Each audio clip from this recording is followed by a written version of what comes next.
Muito bom dia. O pessoal vai chegando aí devagarzinho. Oi, Clarissa, tudo bem? Rodrigo, Juliano, tudo bem? Aqui meia-noite, Juliano. Você tá longe, então aqui pra gente é meia-noite. Fala, João, você tá bem? Felipe, sejam todos bem-vindos. Com um pouquinho de atraso começando hoje, mas nada que vá atrapalhar aqui a nossa sequência. A gente pode se estender um pouquinho dentro do prazo que o nosso Insta ele define pra gente. Apenas alguns lembretes, né? Esse nosso papo aqui, essa nossa conversa aqui, ela na verdade faz parte de uma sequência de lives que estão programadas aí para acontecerem sempre domingos e quartas-feiras às 0 horas. Então a gente pretende abordar temas sobre a perspectiva da psicologia, temas diversos, e a ideia é que a gente tente sempre trabalhar dentro de uma linguagem, claro, acessível. Não é uma palestra para profissionais, é uma palestra para pessoas que queiram se valer de alguns princípios, de alguns conceitos, de algumas propostas, de algo que seja trazido para a gente em termos da escola, da análise do comportamento em alguns momentos, né? O meu viés vai ser analítico-comportamental, mas para que fique fácil ali da gente entender o que é a sequência, uma sequência também dentro de algumas outras áreas da psicologia. Assim sendo, a gente resume tudo dentro de uma proposta só, que é a proposta da psicologia. Bom,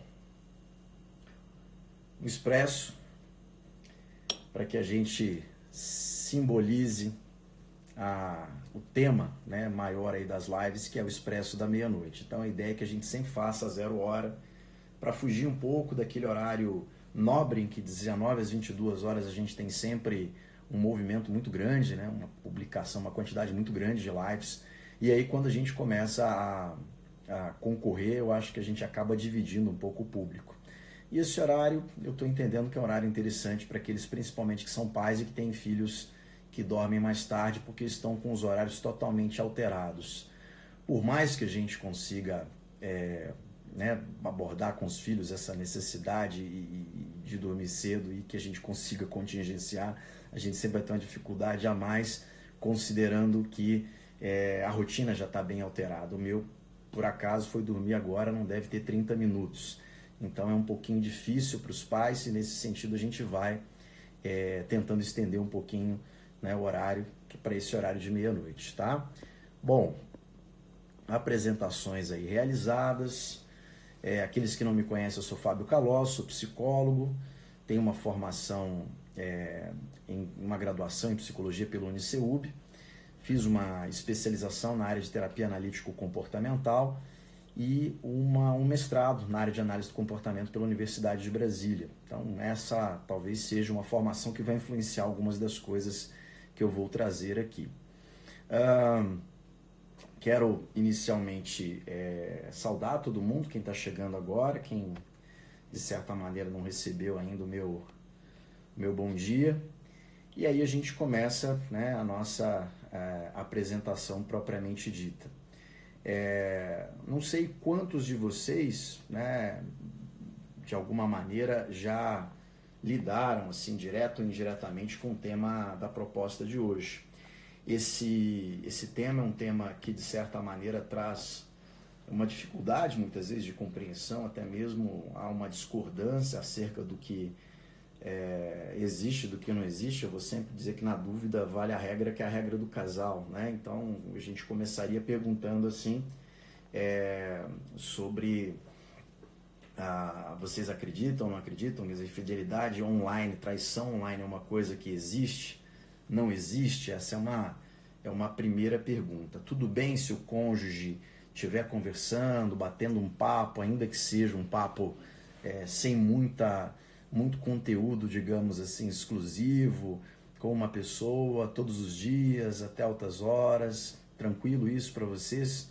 Né? Então vamos pensando um pouquinho sobre essas perguntas aí para a gente abordar isso ao longo da nossa conversa aqui, do nosso papo, né?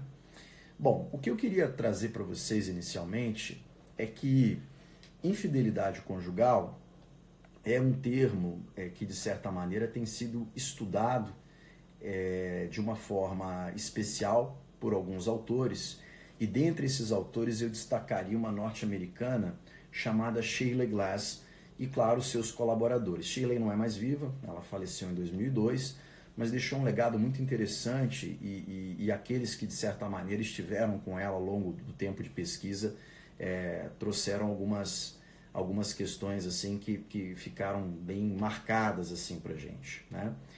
E aí a Shirley Glass ela divide então a infidelidade conjugal em 3 tipos específicos de infidelidade, né? Um envolvimento com a terceira pessoa, que seria principalmente sexual, um envolvimento que seria principalmente emocional, segundo tipo, e o terceiro tipo, o envolvimento do tipo combinado. O que é o envolvimento principalmente sexual? Algum tipo de intimidade, de beijo ou intercurso sexual, que ocorre sem algum significado emocional, né? Então aqui é sexo, ponto.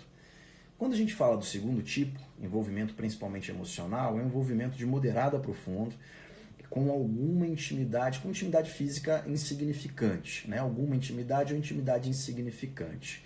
Então, nesse caso, são conversas, são interações, são momentos em que, de certa maneira, a pessoa compartilha informações, muitas vezes íntimas dela, com uma terceira pessoa, né? Isso sempre, importante dizer, sem um conhecimento, pelo menos dos conteúdos que são tratados por parte do parceiro ou da parceira. E no tipo combinado, então, intercurso extraconjugal acompanhado de profundo envolvimento emocional. E aí a gente começa, né, já a pensar um pouco em formas, né, de envolvimento que uma pessoa pode ter e formas que, de certa maneira, sinalizem realmente isso que é uma coisa extraconjugal. A gente entende que há, assim, sem sombra de dúvida, né, um terreno assim para questionamentos, né? Principalmente quando a gente sai do campo da infidelidade conjugal e vai falar especificamente, Claudinei, tudo bem? E a gente vai falar especificamente sobre infidelidade conjugal online. Então, é importante a gente dizer que para a gente caracterizar de fato, né, esse envolvimento, esse papo, essa conversa que uma pessoa tenha com uma terceira dentro da internet como uma infidelidade, tem que ter alguns componentes envolvidos aí, né? E aí alguns autores defendem o seguinte, que os envolvimentos que se dão por meio da internet, eles são um protótipo de envolvimento emocional extraconjugal pelos seguintes princípios. Primeiro, a intimidade emocional ela é maior do que a intimidade do casamento. Então, não muito raro nós temos essas situações complexas em que cônjuges nos procuram em consultório, muitas vezes por um processo de terapia conjugal, que parte de uma situação de inquietação, insatisfação acerca da intimidade, acerca do compromisso, acerca do tempo até de qualidade que os cônjuges passam juntos. Mas quando a gente investiga um pouco mais, a gente descobre que tem um, entre aspas, amigo dela ou uma amiga dele, enfim, que geralmente está tendo com esse cônjuge uma relação, um nível de intimidade emocional muito maior do que aquela intimidade emocional que acontece dentro do casamento. E aí a gente começa realmente a pensar um pouco naquela classificação do tipo 2 de envolvimento extraconjugal proposto pela Shirley Glass. Outro item também importante, quer dizer, por que se defende então que o envolvimento pela internet é um protótipo de envolvimento emocional extraconjugal? Porque as correspondências, né, que sejam por aplicativos de comunicação em tempo real, WhatsApp, Telegram, enfim, conversas, né, que aconteçam por algum outro meio, e-mails, hangouts, mensagens de texto até para alguns, enfim, tudo isso é mantido em segredo, né, e algumas das pessoas fazem questão de apagar os conteúdos e não deixar realmente rastros do tipo de conversa que realmente aconteça ali. E por último, né, é importante a gente dizer que é um tipo de envolvimento extraconjugal, um protótipo de envolvimento extraconjugal, porque fantasias, né, ativadoras e algumas conversas que iriçam são compartilhadas. Então é importante a gente começar a pensar um pouco nisso, né?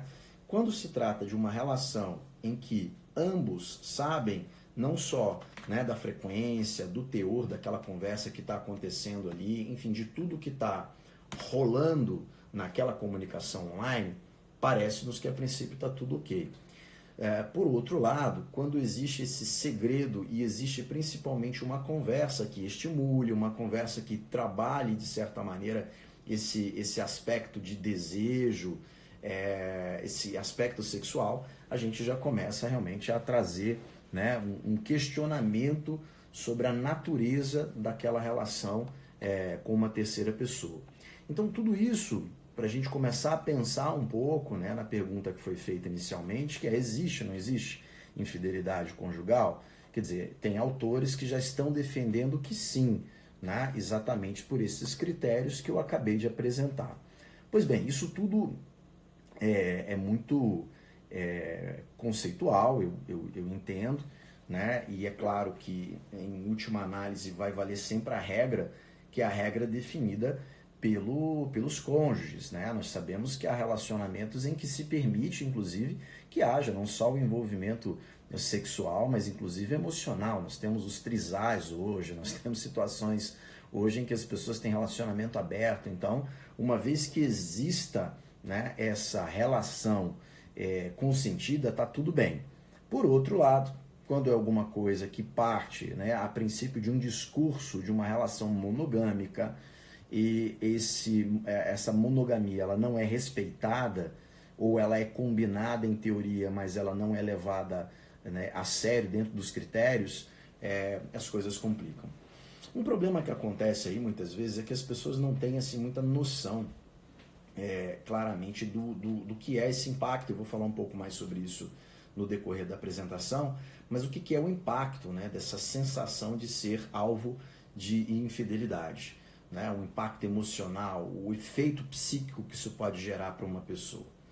E hoje as facilidades, nós sabemos, são muitas. Né? Eu gostaria de comentar, por exemplo, sobre o site Ashley Madison. Não sei se algum de vocês o conhecem. Se conhecer, por favor, comenta aí. Né? E o que é... Gente, conhecer em teoria, tá? Eu não estou perguntando se tem cadastro lá, eu não quero expor a vida absoluta em absoluto de ninguém aqui. Mas Ashley Madison é um site de relacionamentos, especializado em relacionamentos para, vamos dizer assim, para se pular a cerca. Então, ele é especializado em pessoas casadas que querem com sigilo se envolverem com uma terceira pessoa. Então, você faz um cadastro, existe, né, claro, uma coleta de dados, como funciona geralmente em aplicativos e outros sites de relacionamento, né, e a pessoa, ela acaba tendo ali uma interação com pessoas que provavelmente já têm ciência de que ela é uma pessoa que está num relacionamento, e também existe uma situação... Ô Felipe, tudo bem? A gente tem essa situação de que a pessoa do outro lado também possa estar num relacionamento. Então vejam que a gente tem um site que a princípio... anos atrás, assim, talvez uns 3, 4 anos atrás, a gente estava falando de uma divulgação de pouco menos de 20 milhões de usuários, né, o que parece muita coisa em termos de um cadastro para um site tão específico. Quer dizer, ele é um site de relacionamento e ele é um site de relacionamento extraconjugal, quer dizer, ele viabiliza isso. Né? No passado, também assim, havia, não sei se ainda operando, mas pelo menos existia site brasileiro, Só Casados, que era um site muito conhecido tempos atrás. Era um site também com a mesma proposta do Ashley Madison, mas com uma pitada, vamos dizer assim, tupiniquim.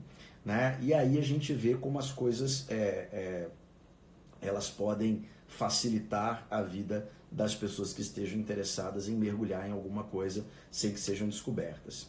Até mesmo os aplicativos, quando a gente pensa... no Tinder, quando a gente pensa, enfim, nos demais aplicativos de relacionamento, eles também viabilizam isso, porque você não obrigatoriamente precisa de uma foto, ou se coloca uma foto, ela não é confirmada, né? E ainda que essa foto seja confirmada, não necessariamente ela vai revelar com clareza quem é você, né? Uma pessoa talvez se coloque diante de uma situação de óculos, com boné, enfim, alguma coisa que cuide da privacidade, do sigilo das informações que ela tem ali, e diante disso ela consegue se manter vivendo uma vida paralela, né, sem o conhecimento do cônjuge, e vivendo alguma coisa que pode ser de cunho sexual, que pode ser de cunho emocional, pode ser de cunho combinado, como diria lá a Shirley Glass. Então é interessante a gente pensar um pouco, né, em relação ao que acontece, né, dentro desse processo de descoberta, né, de uma situação como essa de infidelidade conjugal. Mas antes disso, assim, se a gente for falar sobre deveres, né, ou obrigações assim, de cônjuges dentro de uma relação de casamento, a gente pensa, né, que hoje as pessoas buscam muito assim, a felicidade recíproca. É como se o outro tivesse um compromisso, uma necessidade de oferecer felicidade, bem-estar dentro da relação. É tanto que muito do que se escuta em consultório é: olha, eu quero me separar porque eu não estou feliz nesse relacionamento, né? E talvez assim, a novidade que não tenham contado ainda para essa pessoa é que casamento não é necessariamente, né, uma escolha para ser feliz, né, dentro da relação. É óbvio que você vai ter momentos de felicidade, mas se você entender que esse é o objetivo, provavelmente a gente vai ter alguma dificuldade em algum momento, porque poucos são realmente os relacionamentos nos quais, né, a gente teria assim, isso como o principal ponto, né, a felicidade como algo que sustentaria, o que manteria essa relação. Então eu não estou jogando aqui, pelo amor de Deus, assim, um punhado de sal em cima do casamento de vocês, não, pelo contrário. Né? A ideia é só que a gente tem outras coisas importantes aí. Michel está dizendo aqui, Caló, tem gente que usa conta no LX para camuflar troca de mensagens. Cara, muito bem lembrado isso, né? Porque os artifícios, na verdade, são os mais variados. Então, tem gente que tem duas contas, a conta do WhatsApp para falar com os oficiais e o Telegram para falar com os não oficiais. Né? Então, assim, usa a conta de OLX para trocar informação também, quer dizer, muitas estratégias, né, para que as pessoas, na verdade, elas consigam se manter dentro desse cenário de sigilo das informações. E vejam, muitos desses contatos que eu estou mencionando aqui, eles nem configuram um encontro real. Nós estamos falando de situações que às vezes se mantêm pela internet, mas que tal você descobrir, né, que a sua esposa, que o seu esposo se masturba na frente do computador para uma outra pessoa que esteja ou que o esteja assistindo na outra ponta, né? Tudo bem, tá tranquilo isso? Sem que você tenha conhecimento, você é plotado, você plota ou descobre fazendo isso, né, no momento, né, de grande prazer. Então é importante a gente se colocar um pouco nessa situação para a gente entender o que é que acontece, porque de fato, como disse, é controverso. Muita gente diz que isso não é um contexto de infidelidade, né? Que é uma coisa simples. Tem gente que diz que não se importa com que o marido converse com outras mulheres pela internet, porque nunca vai conhecê-las, ou o cara também não se importa que a mulher converse com alguns colegas, enfim, de trabalho, ou sei lá quem que a pessoa conheça e por qual meio conheça. Mas é sempre importante a gente ter essa regra clara, né? Não dá para a gente partir para essa ideia de contrato, né? De tácito, assim, de cláusulas que não sejam amplamente discutidas, porque os conceitos mudam, né? De família para família, de valores para valores, e as coisas podem ser complexas. Ainda falando sobre essas obrigações, né, a gente fala muito sobre essa questão da coabitação, né, da complementação de renda familiar, da busca de sustento. Né? E uma das coisas que machuca muitas pessoas é quando elas descobrem que, principalmente em algumas situações peculiares, assim, alguém está dando um suporte financeiro para a terceira pessoa. Até porque para isso também há sites especializados hoje, né? Sem sombra de dúvida. Nós temos hoje situações que né, elas mudam de nome, ganham nomes rebuscados hoje, né, como o conceito de relacionamento sugar, né, E aí você tem de um lado o Sugar Baby ou a Sugar Baby e o Sugar Daddy ou Sugar Mommy, né? Ou seja, dentro de uma relação que ela é comercial, um homem ou uma mulher bem-sucedidos que resolve patrocinar um novinho, uma novinha, e diante de uma relação muito clara, né? O compromisso é esse. Então são favores afetivos, sexuais, de compromisso que pode ser exclusivo ou não, isso tudo depende do acordo que for firmado. E na outra ponta, uma mesada, um auxílio financeiro, alguma coisa nesse sentido, né? E aí a gente começa, né, a entender também assim, né, o quanto as coisas podem ser um pouco mais complexas, porque se a gente está falando de uma das obrigações, ou talvez dos compromissos, ou de coisas que se entendem como deveres do cônjuge, né, por exemplo, compor renda familiar, complementar, e parte daquela renda está sendo investida numa terceira pessoa da qual o outro não tem conhecimento, as coisas começam também a ficar um pouco complexas, né? Fala-se também em assistência mútua, né? Guarda e educação dos filhos em comum, incluindo também companheiros em união estável, quer dizer, isso também não importa, é basicamente a mesma coisa, né? E aí a gente parte para essa questão. Fortalecendo um pouco mais o conceito, né, de infidelidade, né, eu traria aqui uma definição. Né? Quer dizer, o que é infidelidade conjugal? Não estou falando mais especificamente de online, mas de infidelidade conjugal como um todo. Né? Um envolvimento secreto, sexual, romântico, emocional, que viola o compromisso de um relacionamento exclusivo. Ou seja, viola, né, o que há de exclusivo. Né? E se você ampliar um pouco, há quem vai dizer, por exemplo, que seria toda violação ou quebra de regras ou dos limites acordados na relação conjugal, podendo variar de acordo com a cultura, dos conceitos pessoais. Né? Essa infidelidade conjugal não depende necessariamente da ocorrência do intercurso sexual. E, gente, isso é muito importante, né? Porque você pode ter um nível de intimidade complexo assim, com uma outra pessoa sem que você tenha sexo com ela. E vejam que coisa interessante, nesse sentido, homens e mulheres diferem consideravelmente.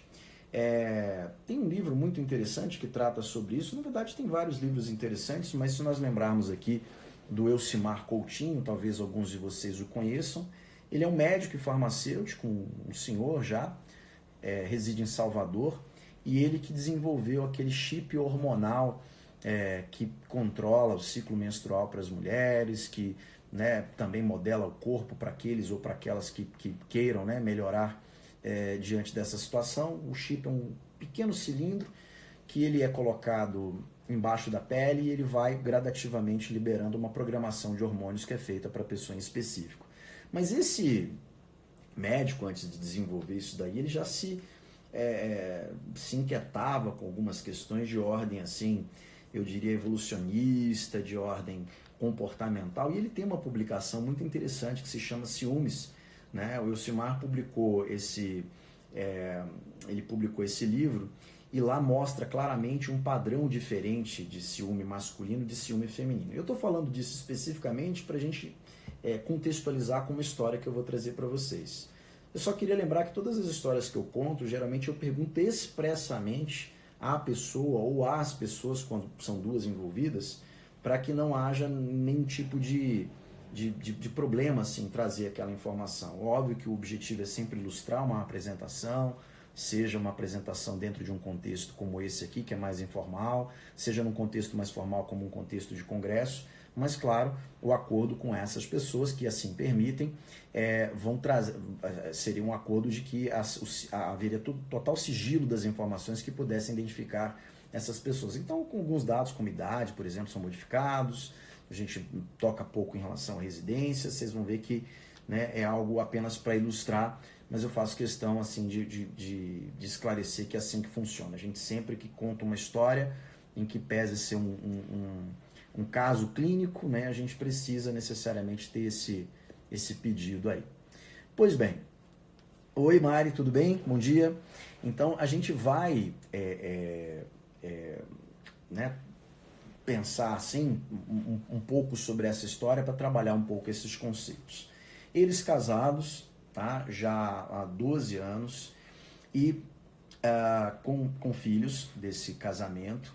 Nenhum tinha se casado previamente com outra pessoa, ou seja, era o primeiro casamento dele, era o primeiro casamento dela, mas ele foi descoberto diante de uma situação em que ele tinha uma conta que ela não conhecia, dentro de um aplicativo, e quando ele foi questionado, ou seja, ele teve a oportunidade de esclarecer o que estava acontecendo ali, ele tentou inventar uma desculpa, esconder a situação. Mas o fato é que ele tinha deixado usuário e senha memorizados no computador. Antes de perguntar, ela já tinha verificado todo o histórico de conversas que ele tinha tido com pelo menos 90 mulheres. E essa história não só me foi contada, como ela me foi demonstrada, né? Eu tive acesso ao computador, a essa conta, e de fato a gente devia estar falando de pouco mais, talvez, que umas 100 pessoas, assim. Ela, segundo ela, contou umas 90, mas rapidamente, assim, também fazendo uma conta ali para mais ou menos ter uma noção do que era aquela situação que eu estava recebendo, que é uma demanda de terapia de casal, era aquilo que a gente se deparava. Todas as conversas, vamos dizer assim, superficiais, conversas de início ali de tratativa, outras conversas que já tinham explorado assim, um aspecto sexual. Pelo teor, segundo o que ela revisou de todas as conversas, ninguém havia encontrado pessoalmente o marido dela, mas estava posta uma situação até antes nunca colocada, né? Ou seja, eles nunca conversaram sobre a possibilidade ou não dele conversar, principalmente tendo como tema sexo, né? Ter uma conversa ali com outras pessoas, com outras mulheres. E diante dessa situação, quer dizer, travou-se ali um conflito, né? Ou seja, ele, num primeiro momento, quis mentir, quis negar. Num segundo momento, ele tentou minimizar a situação, como se aquilo fosse alguma coisa sem importância, né? E mesmo diante de um processo terapêutico, nós fomos surpreendidos, já com 2 meses mais ou menos de terapia, com uma situação em que ela me trouxe a informação de que ele tinha voltado a criar uma nova conta, né? Estava acessando essa conta também com uma certa regularidade, né? Ou seja, conversando com outras mulheres sem que ela tivesse esse conhecimento. Bom, então vamos lá. Qual era o conteúdo dessas conversas? Né? Aquilo que eu esclareci. Alguns conteúdos superficiais, cumprimento, abordagem inicial, até aí tudo bem, mas em algumas das conversas já acontecia aquele conteúdo de cunho sexual. Já existia uma investida, geralmente dele, para que as coisas acontecessem numa linha do que era provavelmente o interesse dele, porque isso nunca ficou exatamente muito claro, né? E essa segunda situação, ela foi o estopim assim, para o início de um processo que, né, não preciso talvez expor aqui exatamente em quanto tempo, detalhes específicos, mas que culminou numa separação. Algum tempo depois culminou numa separação. O que a gente entende, né, dessa história? Primeiro ponto, né, algumas coisas não estavam muito claras. Oi, Diego, bom dia. Algumas coisas não estavam muito claras, elas talvez não tivessem contado assim com essa definição. O que é traição para você, o que é traição para mim, que situação é essa na qual a gente com a qual a gente está se deparando nesse momento agora. Então, nesse sentido, é que a gente precisa entender e enxergar assim, claramente, né, um pouco desses conceitos, um pouco do que está sendo trazido aí nessa história. Houve uma violação, quer dizer, de acordo com aquilo que a gente colocou para conceito, né, é uma violação, sim, ou quebra dos limites acordados na relação conjugal. Se não era antes, passou a ser num segundo momento em que ela descobriu novamente que ele estava acessando, né, uma conta da qual ela não tinha conhecimento. Tá? Então, essas são algumas das situações, né, como a gente está colocando, ou seja, algo geralmente muito delicado, algo muito, vamos dizer assim, inquietante, né? Porque o relato de todas as pessoas é um relato, na verdade, de uma dor ou de um desconforto que, na verdade, ele é um desconforto muito grande, tal como se fosse uma situação real, né? E aí a gente precisa claramente tratar a situação da forma como fosse uma situação de infidelidade conjugal. Vamos pensar aqui um pouco. Por que as pessoas traem virtualmente? Alguém tem alguma ideia aí? Vamos comentando aí no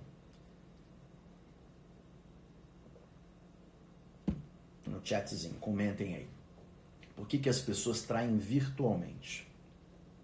O que eu quero dizer é que elas não partem para uma situação real, elas permanecem ali. Inclusive, elas nem se direcionam, às vezes, para uma situação real. Não se marca um encontro real no pós ou na pós-abordagem ali à pessoa virtualmente. Né? Aqui o João está falando aqui para enviar nudes. Essa talvez já seja um dos comportamentos ali, né? Claudinei está trazendo a ideia aqui de não ter compromisso, né? Que acho que é uma ideia interessante, assim, no sentido do que são as bases, né, de um relacionamento, como a gente começou a colocar. Né? E aproveitando essas duas respostas aí, eu diria o seguinte, né? Primeiro ponto, as pessoas traem virtualmente porque isso tem o menor custo de resposta. Né? A pessoa não teria que se expor numa boate, num barzinho, ou no ambiente de trabalho, ou em qualquer outro contexto para conseguir o que ela quisesse, se fosse sexo, fosse alguma coisa do ponto de vista emocional. Então, é uma situação que envolve pouco custo de resposta. E aí, algumas das pessoas, de certa maneira, aproveitando agora a resposta do Michel, elas preferem, inclusive, esse aspecto, que o Michel está trazendo aqui a questão da fantasia. Muitas pessoas preferem esse aspecto da fantasia do que esse aspecto, vamos dizer assim, real, concreto. Né? É tal como uma relação com um filme pornô, é como se fosse alguma coisa que tivesse do lado de lá, te estimulando, te excitando, mas não necessariamente uma pessoa concreta, de carne e osso, com pensamentos, com sentimentos, com valores, com princípios. Né? E aí, quando o Claudinei fala sobre essa coisa de não ter compromisso, de fato, né, é alguma coisa que envolve isso, assim, não haveria essa necessidade ali de compromisso. Né? Então, isso para a gente é uma base, e é interessante a gente pensar um pouco, né, dos porquês, para a gente não sofrer tanto, muitas vezes, diante de uma situação como essa. Né? Há também os álibis, né, que muitas vezes o álibi maior é o trabalho, ou qualquer tipo de situação que a gente precise, na verdade, se ausentar de casa para ficar um pouco mais tempo no trabalho e estar sempre realmente lá, ou se ausentar do ambiente ali de convívio para estar no escritório mais tempo, ou falar, né, da varanda ali com uma certa reserva, ou seja, toda essa situação. Acho que a Cristina aqui, tem um P antes, a insegurança, talvez a indecisão quanto ao relacionamento atual e, claro, com certeza, por não ser correspondido em alguma área dentro do casamento, dentre vários outros fatores. Ótimo, aí você está entrando, Cristina, num ponto importante, né? De algumas coisas que talvez, assim, ocorram dentro da relação. Vamos falar das variáveis externas à relação para a gente poder falar das variáveis, assim, de dentro do casamento para a gente poder clarear, mas eu achei interessante o que você está trazendo aí, né? Se a gente pensar, né, que traição é uma possibilidade, é um comportamento possível e viável para todo e qualquer ser humano, a princípio, a gente começa a entender que ele está sujeito às mesmas leis que outros comportamentos também estão. Né? Por que nós fazemos o que fazemos? Fazemos porque temos uma história de vida que nos orienta a fazer. Fazemos porque temos valores e princípios que nos orientam a fazer o que a gente precisa fazer. E muitas vezes fazemos de forma desavisada para testarmos alguns limites ou até mesmo para poder viver alguma experiência que talvez pareça muito interessante, né? Que ela tenha um grau de desejo, de estimulação, assim, muito interessante, né? E o proibido, o errado, né? Muito antes de Freud começar a falar um pouco sobre essas coisas dentro de uma perspectiva psicanalítica, né? Tudo isso que sugere um pouco, né? O sujo, o pervertido, né? De alguma maneira parece uma coisa interessante. Isso mexe de alguma forma com a cabeça das pessoas, motiva e faz com que elas se interessem também. Mas quando se fala das variáveis, vamos dizer assim, externas da relação, é mais ou menos assim, por que o outro vê como algo fácil?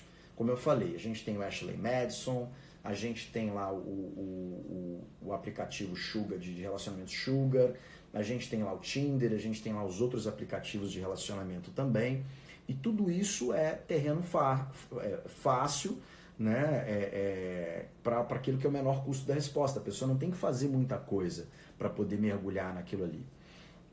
Muito bem. E aí, quando a gente fala também nessas relações ou nessas questões da relação, de fato, aí a gente vai pensar em várias coisas, né? A gente vai pensar num distanciamento da relação, principalmente de tempo de qualidade ou de rotina de convívio que pareça uma coisa interessante. E aí a gente tem que pensar um pouco muito, né, no quanto essa relação ela está uma relação de qualidade, o que ela está realmente valendo a pena no sentido da troca. Nós geralmente observamos com maior probabilidade, com maior frequência esses comportamentos quando nós temos, bom, primeiro, uma situação do indivíduo que o orienta para essa prática. Então, uma pessoa que teve uma história de vida em que o envolvimento com outras pessoas, que não necessariamente a sua parceira, o seu parceiro, é alguma coisa permitida, porque muitas vezes viu isso acontecer dentro do próprio lar, né? O pai traía, ou a mãe traía, e isso de alguma maneira foi um modelo para aquela pessoa, né? Casamento, a Vilma está falando aqui, casamento não é fácil, tem que ser os dois juntos, lutar, porém quando o parceiro não ajuda, vira rotina, daí sim abre brecha para o outro sair para infidelidade. Então, é tudo isso mesmo, assim, se a gente for parar para pensar, de fato, essa desconexão, né, que começa a acontecer, muitas vezes pode gerar isso daí. Mas falando ainda sobre os perfis individuais, nós temos vários perfis. Tem pessoas com transtorno de personalidade, tem pessoas com quadro muitas vezes bipolar, que em pico maníaco elas começam a estar extremamente sexualizadas, e aí é uma fase em que ela não tem um discernimento, uma clareza muito grande, vamos dizer assim, dos riscos e das situações. Isso aumenta a probabilidade. Existe aquela pessoa que é usuária de droga e que, de certa maneira, ela também tem uma dificuldade em lidar com limites, lidar com os próprios padrões impulsivos dela. E a gente está falando de variáveis individuais, ou seja, você que de repente está se envolvendo com uma pessoa que está de forma quanto mais se envolvendo, ainda que de forma online, com uma terceira pessoa, pode estar diante de uma situação dessas que eu estou pintando aqui no quadro. Uma situação psicopatológica, uma situação que traga um componente complexo do ponto de vista individual. Agora, quando a gente analisa as variáveis do casamento, de fato tem isso aí, Vilma, muitas vezes esse distanciamento. E uma das coisas que eu percebo também é exatamente essa coisa de um respeito muito absurdo à privacidade, né? Isso, eu devo ter falado isso há cerca de uma semana, né? E vou repetir, eu não consigo entender por que as pessoas, né, têm tanta preocupação com o celular, e de repente assim não tem preocupação com outras questões, né? Quer dizer, você admite que aquela pessoa coabite contigo, ela divide, né, o espaço físico muitas vezes ao longo de anos, né? Ela divide a sua vida, é uma pessoa com quem você divide seu corpo. Não, sei lá, você não pode dividir, né? E isso, né, que eu não estou sugerindo aqui que ninguém tenha necessariamente a senha do outro e fique fuçando, mexendo, mas eu acho que quando a gente começa a ter essa liberdade, a gente começa talvez a ter uma facilidade de chegar até o outro e entender, né, uma espécie de de problema. O Lamartine está perguntando aqui se virou uma arma. Então, muitas vezes, dependendo do conteúdo que tenha lá dentro, né, Lamartine, assim, isso gera, de fato, assim, uma ameaça, uma situação, se eu entendi bem a sua pergunta, isso gera uma situação que realmente inquieta e isso pode ser utilizado, sim, de alguma maneira, né, até de uma forma ali gente, são muitas situações, né? A gente tem situações, por exemplo, que envolve ali o aspecto psicológico e o aspecto jurídico. Pessoas que estão em litígio e que aí começa uma situação complexa, muitas vezes de ameaça, com informações, disposição do que aconteceu, evidentemente, junto aos filhos ou à família, e tudo isso é muito complexo, né? A gente vive essas situações. Mas essa questão do celular, eu vejo assim como uma coisa que não pode ser mais íntimo que o seu corpo, né? Se você divide o corpo com a outra pessoa, essa coisa de não dividir o celular me parece uma coisa meio estranha, né? Meio esquisita, assim. Então, eu acho que com respeito, principalmente a questões que são privativas. Eu, por exemplo, trabalho com pessoas, com pacientes que me mandam mensagem via WhatsApp, e isso é normal de acontecer com qualquer profissional da área de saúde. Muitas vezes são mensagens que chegam nos finais de semana, nos feriados, ou seja, a dor ou um momento mais difícil ou um acontecimento complexo, ele não escolhe a hora. E aí, nesse sentido, a gente precisa ter, né, essa visão. Né? Eu gostaria de ter o meu celular, quanto a essas conversas, vamos dizer assim, acessado. Não, aí então é uma coisa que para mim é muito clara, né? Eu realmente não admito muito essa ideia do acesso a questões que envolvam, né, o trabalho, por uma questão de respeito, né, ao sigilo das informações ali que são tratadas, em respeito ao código de ética, né, da minha profissão. Mas fora isso, eu não vejo um grande problema, né, de que conversas com os amigos sejam lidas ou acessadas, ou que se converse em grupo de estudo ou qualquer outra coisa nesse sentido. Então a gente precisa pensar um pouco, né, sobre essas questões aí. E aí eu acho que vale, né, a gente caminhar, digamos assim, para uma reflexão, né, de como é que a gente lida com isso daí. Bom, tem vários sinais, se a gente for parar para pensar, que envolvem assim essa questão da infidelidade conjugal. Mas eu acho que olhar para a relação e perceber uma certa distância, que às vezes ela é uma distância já de muito tempo, inclusive, é sempre uma coisa muito complicada. Assim, de fato a distância de comunicação, a distância sexual, a distância afetiva. Quer dizer, vamos pensar nesses três aspectos, né? Isso tudo traz para a gente uma preocupação, porque há certamente uma dificuldade de que esse casal ele avance para que determinadas coisas caminhem de uma maneira acertada ou busquem até mesmo um acerto diante dos problemas, né?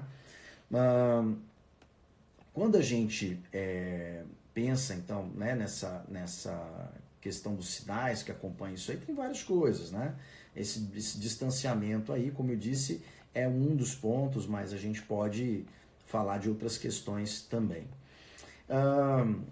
E o que é a descoberta, né, da traição? E vamos pensar principalmente num período como esse. Nós estamos vivendo em quarentena, alguns respeitando mais, outros respeitando menos, mas certamente aqueles que são cônjuges estão tendo um período de convívio muito maior, né, e forçados a isso.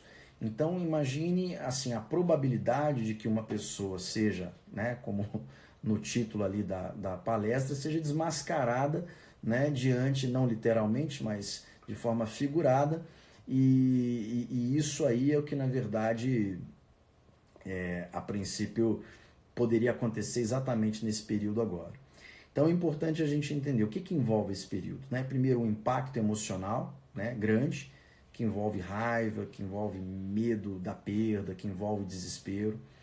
Algumas pessoas começam a desenvolver quadros um pouco mais complexos de ansiedade, padrões obsessivos, transtorno de ansiedade generalizada.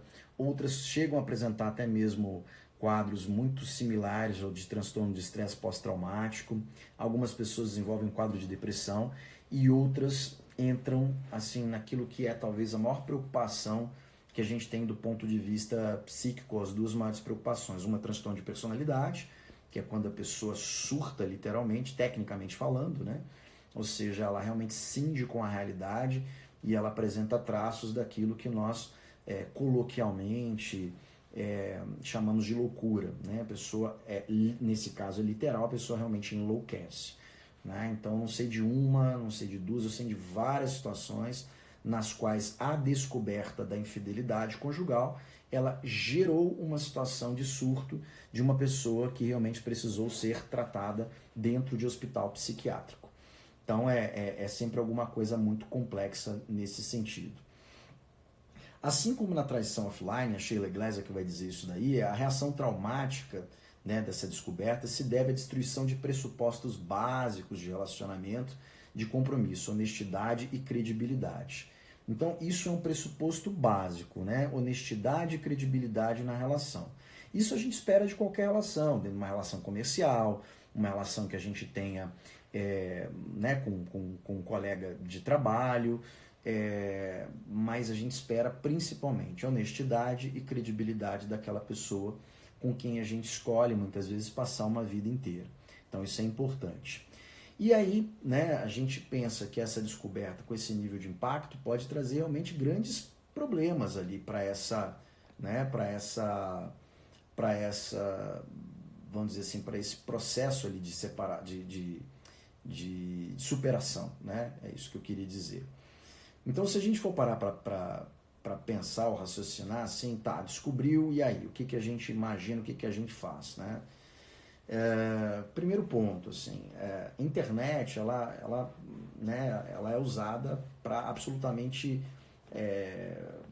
tudo que for hoje relacionado a trabalho, tudo que for hoje relacionado à educação. Nós estamos vivendo um tempo hoje que é exatamente isso, né? Eu provavelmente não estivesse em quarentena, não estaria fazendo 2 lives, porque agora virou, né, o momento assim das descobertas assim das lives, né? E com algumas coisas curiosas, como o Michel me lembrou hoje. O Michel, não vou lembrar o nome do pagodeiro não, mas até porque não é meu estilo de música predileto, vamos dizer assim.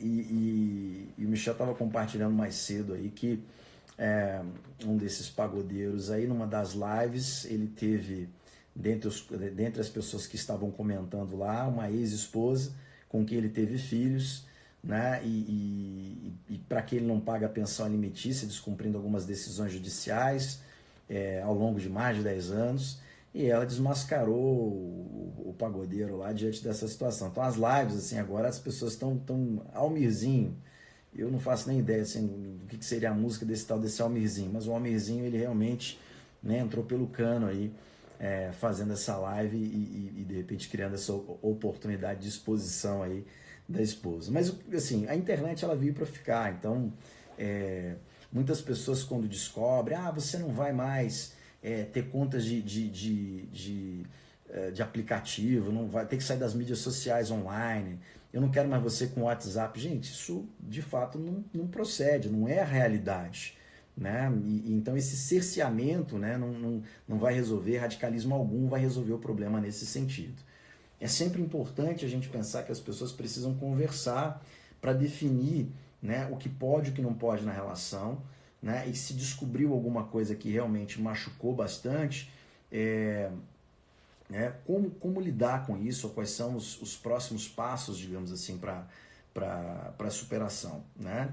Então, eu acho que o que deve ser cancelado de conta, é claro, são aquelas contas que foram criadas assim com exclusividade, principalmente que já tem um vínculo, né, com pessoas que talvez sejam pessoas que estiveram presentes nesse momento ali de infidelidade. É sempre importante que essas pessoas, esses cônjuges, eles procurem ajuda, né? Não necessariamente profissional, mas busca-se nesse momento pelo menos um suporte de alguém que vá mediar uma conversa, vá mediar um diálogo, que traga de alguma maneira orientação e alento para as dificuldades, né? Importante a gente ter, né, talvez assim, um cuidado com a descrição de determinadas coisas. Então, assim, saber exatamente quem eram as pessoas, ou talvez isso não seja tão relevante assim, mas algumas pessoas mergulham nisso de uma forma quase que obsessiva, elas querem detalhes, que tipo de conversa e há quanto tempo. Então, assim, uma das orientações que a gente dá é apegue-se aos fatos. O que aconteceu? Foi isso? Então, se realmente foi o que aconteceu, já é suficiente para você entender que alguma coisa grave, né, tá rolando aí no seu relacionamento e as coisas precisam mudar. É importante a gente entender que assim, não há nada que garanta 100%, né, dessa fidelidade por parte do outro, e que se isso já aconteceu alguma vez, então vamos dizer assim, que foi uma situação em que de fato a pessoa foi bem sucedida naquilo que ela tentou, ou seja, se era um sexo virtual, se era um momento de conversa com uma terceira pessoa, ela conseguiu aquilo, e a gente entende que se foram boas as experiências, aquilo reforça positivamente o comportamento, que aumenta a probabilidade que o comportamento aconteça no futuro. Mas, diante de todas as consequências negativas da descoberta, pode ser que a pessoa mude. E aí é uma questão também do casal chegar ao entendimento. Né? Eu confio em você, né? Ou eu não confio em você. Não confiando, né? Abre espaço para uma questão que é a separação, óbvio. Né? Como disse, pressupostos básicos, né? Essa honestidade e essa credibilidade. Se não existe essa credibilidade, fica difícil você manter uma relação. E aí uma das coisas que a gente orienta muito assim é que o casal comece a retomar algumas coisas dentro da própria relação, né? Ou seja, os pontos de união, quais são os interesses comuns, quais são os planos, quais são os projetos, o que podem passar a fazer juntos que não faziam, o que pode ser um contexto, às vezes, de aumentar a probabilidade que o casal se conecte. Hoje a gente está muito limitado, né? Porque, né, se antes eu sugeria uma dança de salão, se antes eu sugeria que eles buscassem um hobby juntos, vão fazer uma aula de gastronomia, vão aprender um pouco mais sobre vinhos, enfim. E as orientações são várias, desde que os cônjuges se conectem a partir disso daí.